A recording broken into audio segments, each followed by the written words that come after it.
Este video es la segunda parte de la historia del oscuro mandato del terror del Cártel de los Zetas en el centro penitenciario de Piedras Negras en Coahuila. Recuerda que la primera parte está en mi canal y te invito allí para que lo veas y no te pierdas ningún detalle. Sean todos bienvenidos a Narraciones Criollas.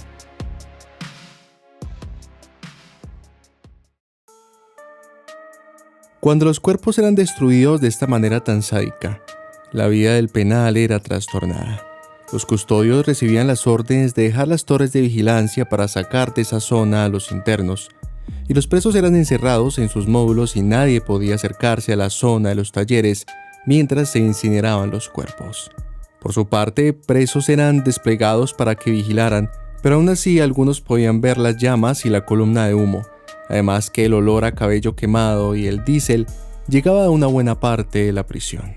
Según datos, las cubetas que contenían las cenizas y los tambos eran tirados al río San Rodrigo, aunque también se usaba un lote baldío rumbo al ejido Piedras Negras. Las cenizas y los pequeños restos que quedaban se dispersaban en diferentes lugares del penal, y un preso comentaba que los zetas les castigaban y les colocaban a cargar botes llenos de restos con mal olor, siendo estos llevados a un campo de fútbol para vaciarlos allí y echarles tierra encima. La tarea de quemar los cuerpos era una de las más delicadas, pero también era una de las mejores pagadas, ya que les daban unos $300 la noche.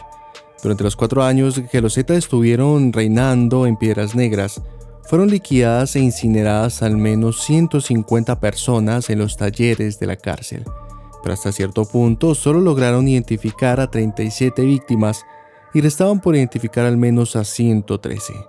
Ante esto, varios académicos pidieron profundizar en investigaciones para procesar a los responsables, y estos mismos investigadores aseguraron que miembros del gobierno estatal y federal sabían lo que pasaba en el penal y que, pese a eso, continuaron subsidiándolo.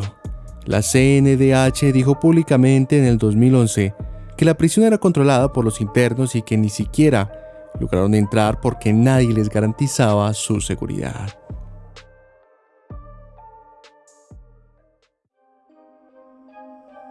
Otra función de este reino criminal en Piedras Negras era que servía como una base para el reclutamiento de sicarios.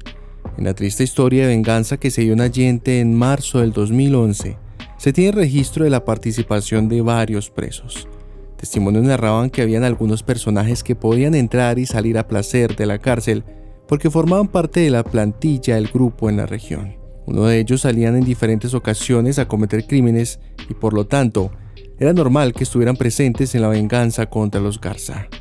Sumado a esto, se dijo también que cuando el grupo criminal necesitaba refuerzos en la región, los zetas sacaban a más de 100 presos del penal para su apoyo. En septiembre del 2012, finalmente se haría una fuga masiva de casi una quinta parte de los internos del centro penitenciario. En el 17 de ese mes, 129 presos lograron salirse en tan solo 15 minutos por un túnel de 7 metros de largo y 1.2 metros de ancho, cuya entrada estaba en el taller de carpintería. Los reos salieron hacia la Torre 6, ahí cortaron la malla ciclónica y salieron uno a uno hasta llegar a un terreno baldío, según informaron las autoridades carcelarias. El problema con estas declaraciones fue que posteriormente se dieron datos diferentes. Según custodios y presos, la fuga se hizo porque el jefe de la cárcel, quien estaba recluido en Saltillo, necesitaba gente para trabajar. Esta fuga se preparó con bastante tiempo y se hacían juntas para preguntar sobre quiénes se querían fugar. Un custodio detalló que 4 meses antes de la fuga, unos internos le llegaron a decir que se iban a escapar y a su vez, junto a otros guardianes le dijeron al director sobre este plan, pero él nunca hizo nada. El día señalado no hubo ningún túnel. Un preso dijo que los criminales salieron por la puerta principal formándose en una línea, los cuales abordaron un bus que estaba afuera esperándoles.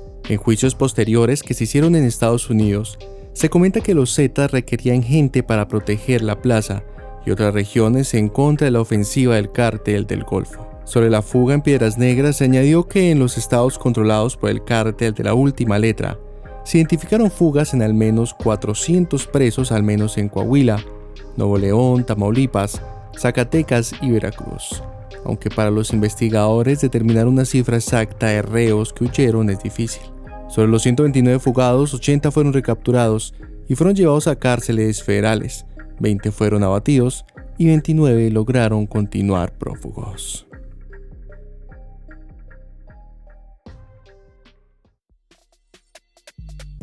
Sobre el escape de los reos y el liderazgo de los Zetas en el penal, investigadores narraron que la responsabilidad de dicha cárcel dependía formalmente del gobierno de Estado, aunque en una respuesta a este señalamiento, la autoridad formal fue atribuida sobre la prisión para el gobierno federal.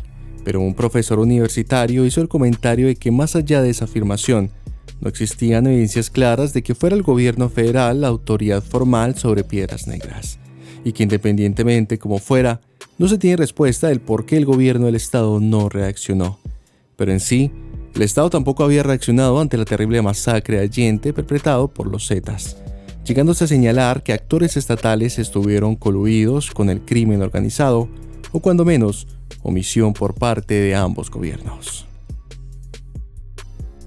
Después del escape de los Zetas en el 2012, la cárcel de nuevo quedó bajo el control de gobierno del estado de Coahuila.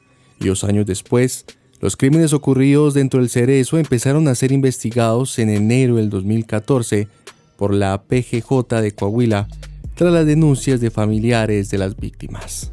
La fiscalía contó con la confesión de uno de los cocineros que testificó los crímenes en el Cerezo de Piedras Negras, y por eso las autoridades lograron identificar a 8 custodios que permitieron la incineración de los cadáveres, comentándose así que los Zetas contaron con el consentimiento del personal de guardia para ejecutar este delito de la desaparición de personas, llegando a identificar plenamente a los responsables.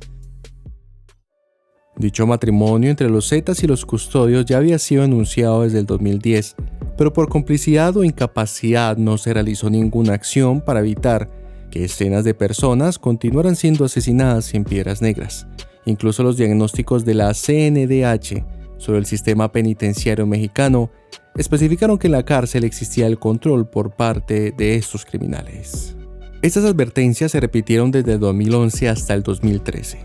Durante ese tiempo, la Corte Nacional de Derechos Humanos describía en sus reportes estos hechos en el Cerezo de Piedras Negras, en los cuales se narraban deficiencias en el ejercicio de funciones de autoridad por parte de los servidores públicos, existencia de áreas de privilegios de objetos y sustancias prohibidas, internos que ejercían violencia sobre el resto de la población y prostitución, además de presencia de cobros por parte de los custodios para el pase de lista, cobros a los reos para protección, asignación de celdas, dormitorios, alimentos, medicamentos, actividades deportivas y una alta eficiencia en la capacidad del personal de seguridad y custodia. Sumada a la denuncia de la CNDH, otras organizaciones locales de los derechos humanos advirtieron al gobernador Humberto Moreira sobre estos crímenes, pero su administración presuntamente se convirtió en cómplice por omisión al negarse a intervenir para modificar el autogobierno que mantenían los Zetas en la prisión fronteriza. A pesar de todos estos lamentables hechos, investigadores coinciden que después del escape, la situación de seguridad en Coahuila mejoró considerablemente. Posteriormente, los Zetas, en sus luchas en contra del gobierno y otros cárteles de droga, decayeron en su poder considerablemente, fragmentándose en diferentes células que también se volvieron en su contra. Si bien ellos eran una de las organizaciones más peligrosas en México, con una importante presencia en Tamaulipas y otros estados, no son lo que antes eran. Esta situación en Piedras Negras fue caótica y se marcó como una oscura mancha en la historia de las prisiones en México, pero es de notar que esta puede ser la realidad de otras prisiones del país azteca, del cual aún no se tiene registro. Espero que te haya gustado estos videos de los Zetas en la cárcel de Coahuila. Recuerda dejarme tu like y tu comentario. Esto fue Narraciones Criollas.